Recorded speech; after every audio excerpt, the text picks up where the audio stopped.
हाय dear student, Radhe Radhe. 2024 Hindi grammar के धमाका में आपका स्वागत है।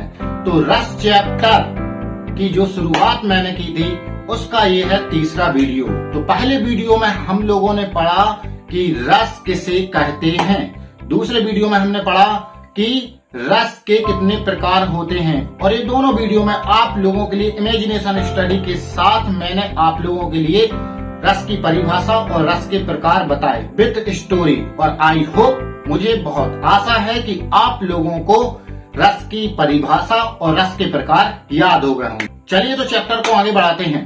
तो हम अब देखते हैं रस की जो 10 प्रकार होते हैं उनकी परिभाषाएं और उनके उदाहरण। तो रस का जो पहला प्रकार है श्रृंगार रस, श्रृंगार रस की परिभाषा और उसका उदाहरण। तो चलिए शुरू करते हैं। तो श्रृंगार रस किसे कहते हैं?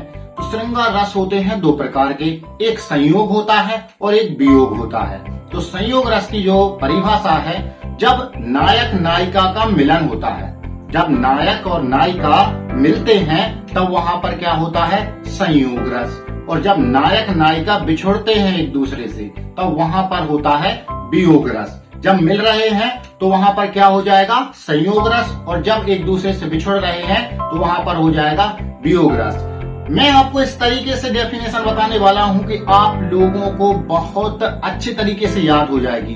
बस आपको रस और स्थायी भाव बस बदलते जाना है और आपको जो 10 प्रकार के रस हैं उनकी सभी की परिभाषाएं आपको याद हो जाएंगी। बस आपको उदाहरण याद करने पड़ेंगे। बार बार जब आप उदाहरणों को पढ़ेंगे, बहुत ही लयबद्ध आप उदाहरण पढ़ना, आप लोगों को बहुत अच्छे तरीके से रस के सभी प्रकार के उदाहरण याद हो जाएंगे। तो चलिए शुरू करते हैं। श्रृंगार रस किसे कहते हैं? जैसा कि हमने पढ़ा कि रस के अंग होते हैं 4, स्थायी भाव, विभाव, अनुभाव और संचारी भाव। बस अगर हमें रस के ये 4 अंग याद हैं तो हम पे श्रृंगार रस की परिभाषा बन जाएगी और सभी 10 प्रकार के रसों की भी परिभाषा याद हो जाएगी। तो श्रृंगार रस की परिभाषा है, जब सहृदय के हृदय में रति नामक स्थायी भाव का विभाव, अनुभाव, संचारी भाव से संयोग होता है तो वहां पर श्रृंगार रस की उत्पत्ति होती है। ये आप लोगों को डेफिनेशन नोट कर लेनी है। अब हमने देखा कि श्रृंगार रस होते हैं 2 प्रकार के, एक संयोग और एक वियोग। तो संयोग रस की जैसे डेफिनेशन हमने पढ़ी, जब नायक नायिका का मिलन होता है।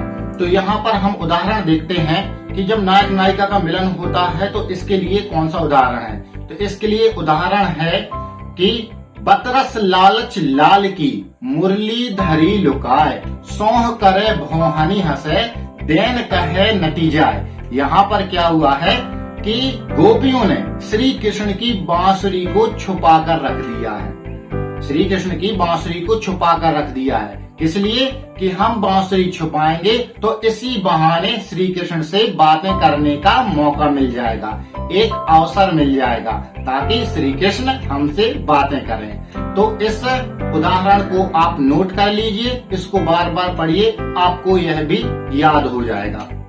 अब आते हैं हम वियोग पर, जहाँ पर बिछुड़ने की बात की जाती है।